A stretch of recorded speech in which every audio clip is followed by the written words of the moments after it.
So, hello guys, मेरा नाम है प्रेम and welcome to Nine Princer podcast where we share real stories of dream and passion. So, today we have a very special guest, Dr. Manish Vash. He is a neurosurgeon specialist and head of neuroscience division of Medanta. So, welcome to the show, sir. Thank you Prem, आपके viewers को मेरा नमस्कार। आप लोगों के साथ आज जुड़ के बहुत अच्छा लग रहा है। थैंक यू सर, आपने इतना कीमती समय निकाला हमारे लिए। Thank you. एंड सबसे पहले मैं चाहता हूँ कि आप हमारे व्यूअर्स को, हमारी ऑडियंस को ये बताएं कि आप अपने प्रोफेशन के बारे में, अपने बारे में थोड़ा बता दें। प्रेम, मैं दरअसल ग्वालियर से पढ़ा हुआ हूँ। MBBS मैंने ग्वालियर से किया और उसके बाद मैं दिल्ली में न्यूरो सर्जरी किया और उसका अभी हमारा एक बहुत बड़ा टीम है, एक इंटीग्रेटेड टीम है। बहुत कम जगह में टीम्स होते हैं हमारे यहाँ पे। Neuro surgery, neurology, neuropsychiatry, neuro intervention, neuro critical care, ये हम लोगों का एक बहुत अच्छा टीम है जिसमें कि मरीज को एक साथ एक ही बार में सभी तरह का सलाह मिल सकता है, सॉल्यूशन मिल सकता है। और इसमें और जो डिफरेंस है बाकी जगह से वो ये है कि हम सभी एक दूसरे के साथ में कम से कम 11-12 साल से हम सब लोग एक साथ काम कर रहे हैं। हम करीबन 11 सीनियर लोग हैं जो एक साथ काम कर रहे हैं। तो उसमें एक जो ट्यूनिंग बन जाता है कि मरीज को कुछ भी सलाह लेना है। फर्ज कीजिए कि मेरे पास में पार्किंसन या मूवमेंट डिसऑर्डर का पेशेंट आता है कि इसको अभी सर्जरी की आवश्यकता नहीं है, तो मैं उसको तुरंत न्यूरोलॉजिस्ट से सलाह ले सकता हूँ। तो एक ऑप्टिमल मैनेजमेंट जो है वो हो जाता है। हमारे पास न्यूरो क्रिटिकल केयर डिवीजन, जैसे मेरे ICU के अंदर में जो ड्यूटी डॉक्टर्स होते हैं वो MD एनेस्थीसिया या DM न्यूरो एनेस्थीसिया है जो 24/7 रहते हैं। मेरे टीम में एक न्यूरो सर्जन 24/7 हॉस्पिटल में फिजिकली रहता है। So the quality of care जो है मरीज के लिए वो बहुत ज़्यादा बेहतर हो जाता है। तो हमने क्या किया, हम जो सब लोग थे हमने फिर सोचा कि किस तरह से मिलकर काम किया जाए। तो हमने सुश्रुत के नाम से एक टीम है, महर्षि सुश्रुत के नाम पे हमने टीम बनाई। महर्षि सुश्रुत जो है वो चिकित्सीय जगत में चिकित्सा के पितामह माने जाते हैं, फादर ऑफ सर्जरी। तो उनके नाम पे हमने ये एक एसोसिएशन क्रिएट किया हमारा।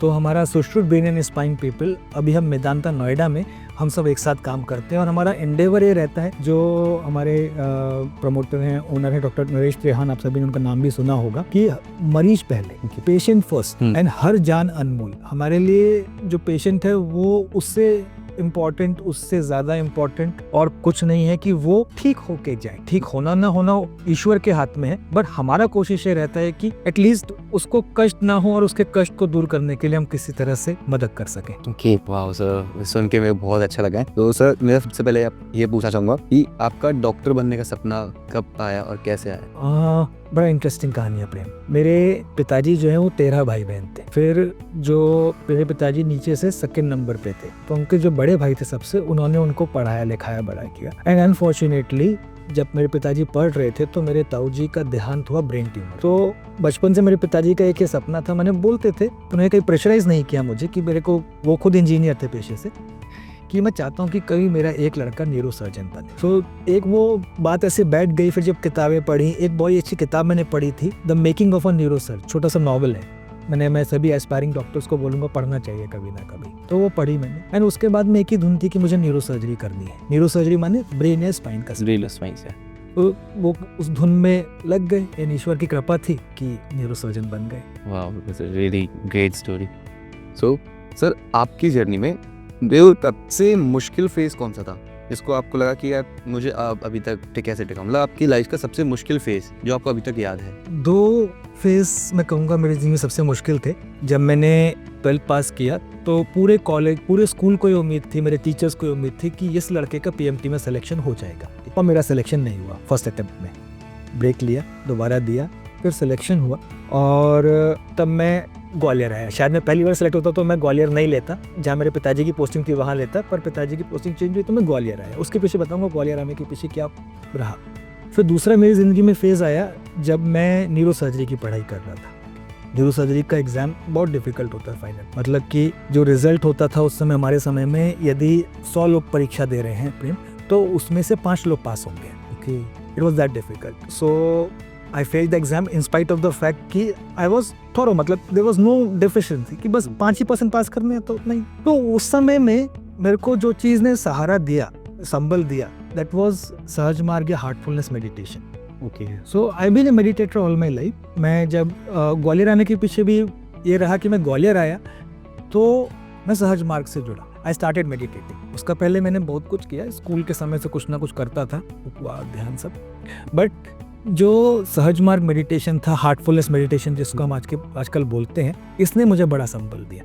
मतलब आज जहाँ मैं पहुँच पाया हूँ वो उसके लिए मेरे गुरु महाराज, स्पिरिचुअल गुरु, और मेरी टीचर्स का कृपा और मेरे माँ बाप की मेहनत। मैंने I seen my father, cycle पे चलते थे, एक ही पैंट शर्ट पहनते थे, और ही उन्होंने कभी हमको महसूस नहीं होने दिया कि we are from that background. And वो उन्होंने इनकलकेट किया कि कभी भी ना गलत नहीं करना। वो हमें उन्होंने भर दिया कूद कूद के। तो दैट वाज दो डिफिकल्ट फेज, बट आज की तारीख में अगर मैं पीछे मुड़ के देखूं तो मुझे लगता है शायद वो बहुत ज़्यादा ज़रूरी था प्रेम, बहुत ज़्यादा ज़रूरी था। क्योंकि यदि वो मुश्किल समय नहीं आया होता, मैं फेल नहीं हुआ होता या और घर की परेशानी नहीं होती, तो शायद मैं बहुत एरोगेंट होता, मारपीट कर रहा होता या कुछ और कर रहा होता, तो बहुत एरोगेंट होता। पर वो जो फेज था उसने एक संबल दिया, और हार्टफुलनेस मेडिटेशन ने मेरे को ऐसा मोल्ड किया कि आज मेरे पास अपनी 71 लोगों की टीम है। जब मैं अस्पताल चेंज किया तो मेरे एक भी टीम मेंबर ने, ना नर्सिंग स्टाफ से लेके सेक्रेटरी ने भी ये नहीं पूछा कि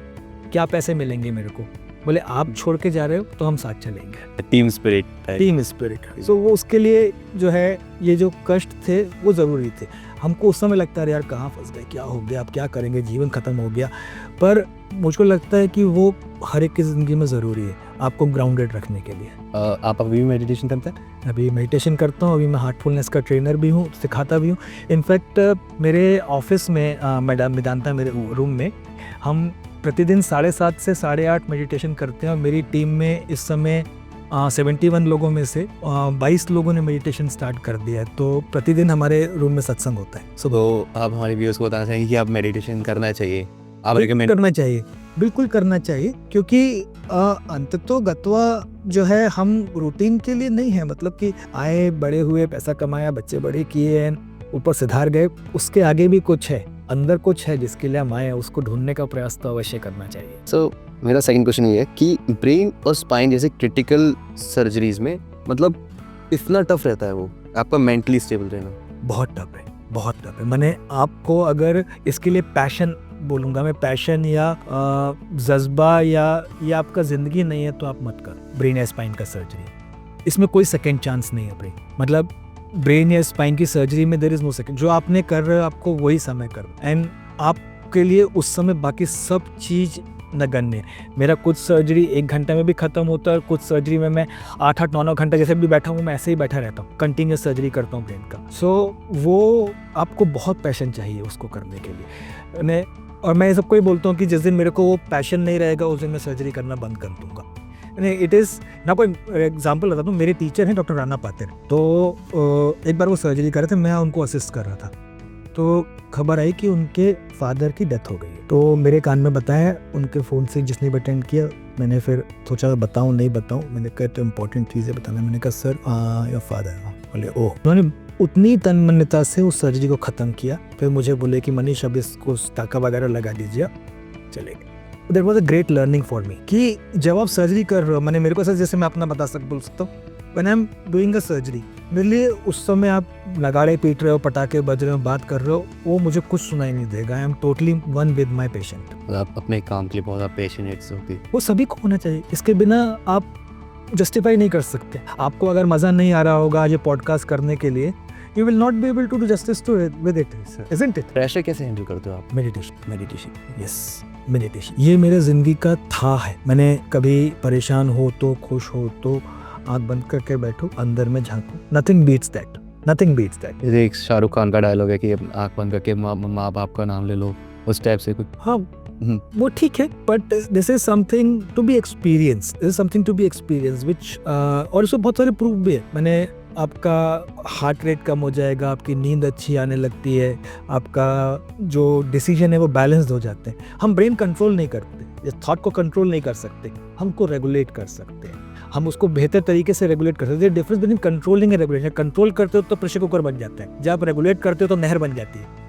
yes, नदी के पानी को रोक के रखोगे तो प्रेशर बनेगा, उसको रास्ता दे दोगे तो नहर बन जाएगी। So you learn to regulate your thought process and thereby you are a better decision maker. ऐसे मैं मान लीजिए सर्जरी कर रहा हूँ और वो सर्जरी के अंदर में कुछ क्रिटिकल स्टेप है, तो मैं आँख बंद करूंगा 2 सेकंड के लिए, 10 सेकंड के लिए रोकूंगा, I will compose myself, go inside and I will get the solution. If I am doing any surgery, so I do that surgery in my mind before entering the operation theater. Okay. That's how the meditation helps in yourself grounded. ये थोड़ा Gen Z वाला question है। हाँ, आज के जो youngsters हैं वो जिम जाके ईगो लिफ्टिंग करते हैं। सो ईगो लिफ्टिंग में स्पाइन पे बहुत ज्यादा है, तो इसके मतलब क्या वो हो सकते हैं, रिजल्ट हो सकते हैं, इसके प्रिकॉशंस क्या होने चाहिए? बिल्कुल। क्या है कि जब हम पढ़ते होते थे ना, तो हम स्पाइन का प्रॉब्लम देखते थे 45-50 प्लस के बाद में।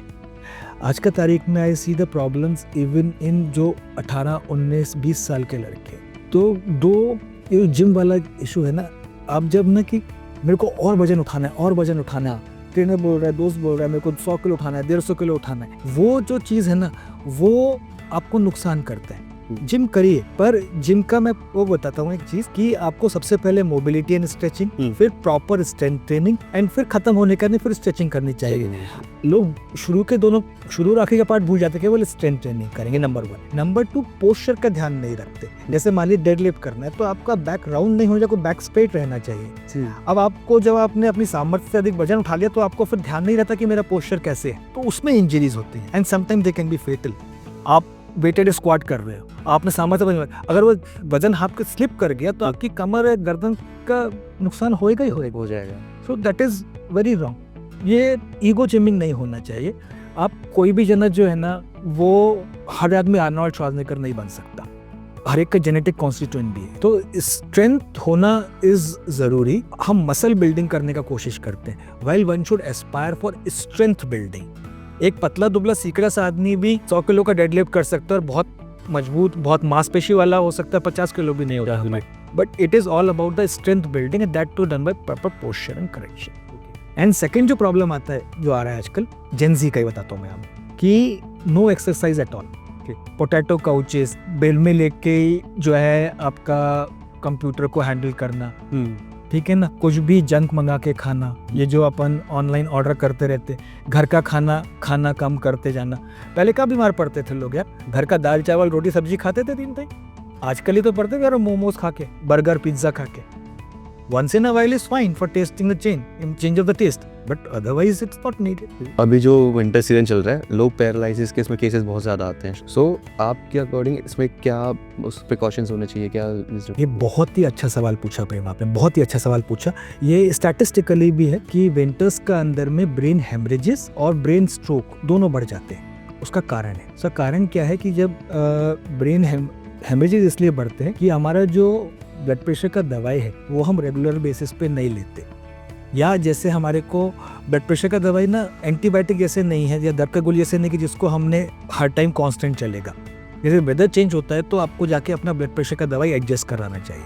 एंड ब्रेन स्ट्रोक का जो इस्कीमिक स्ट्रोक जिसको बोलते हैं, उसका एक बहुत मेजर कारण ये है कि हमारा पानी का इंटेक कम हो जाता है, लिक्विड इंटेक कम हो जाता है। और हमको लगता है स्पेशली ओल्ड एज लोगों को कि यार अभी पानी पियेंगे रात को फिर उठ के बाथरूम जाना पड़ेगा, ठंड नहीं है ना, सो वाटर इंटेक रिड्यूसेस। तो हमारा ब्रेन में ऑलरेडी जो माने बॉडी में ब्लड जो है वो थिक चल रहा है एज के कारण से जो भी है, या ब्लड वेसल्स नैरोड हैं, तो वो और ऑब्स्ट्रक्शन का चांसेस बढ़ जाता है। ओके, सो विंटर्स में हमको डेलिबरेटली अपने लिक्विड इंटेक का ध्यान रखना चाहिए। ठीक है, आपको पानी नहीं पीना, आप सूप पीजिए, आप दूध ले सकते हैं, आप गरम छाछ ले सकते हैं जिसको राब बोलते हैं राजस्थान में, आप जो है सॉल्टेड वाटर ऐसा कुछ ले सकते हैं। बट लिक्विड इंटेक अप्रोप्रिएट रखना ज़रूरी है इस्कीमिक स्ट्रोक प्रिवेंट करने के लिए। प्लस यदि आप हाइपरटेंशन है या डायबिटीज़ है तो मौसम चेंज होने के बाद में अपना फिजिशियन से ज़रूर मिले। आपका दवाइयों को एडजस्ट करने का ज़रूरत पड़ने का चांसेस ऑलमोस्ट 50% है। तो जो लोग जो बच्चे अभी नीट की तैयारी कर रहे हैं एंड जो अभी डॉक्टरी की तैयारी कर रहे हैं, तो आप उनको क्या एडवाइस देना चाहोगे कि आप क्या करना चाहिए उनको? मेरा ये मानना है कि फॉर दैट मैटर कोई भी प्रोफेशन हो, पर मेडिकल प्रोफेशन एक ऐसा है कि जिसके अंदर में आपको सच में चाह है डॉक्टर बनने का तो ही करिए। आप ये सोच के नहीं करिए कि डॉक्टर्स का लाइफ में मनी बहुत होगा या एक ग्लैमर होएगा, वो सोच के नहीं करिए। प्रोबेबली आज से 50 साल पहले हो सकता था कि ऐसे हो, पर ये प्रोफेशन में दो चीज़ें, किसी का जान इन्वॉल्व है, तो आपको यदि उसको सही में चाह नहीं है ठीक करने का तो फिर आपके लिए ये प्रोफेशन नहीं है।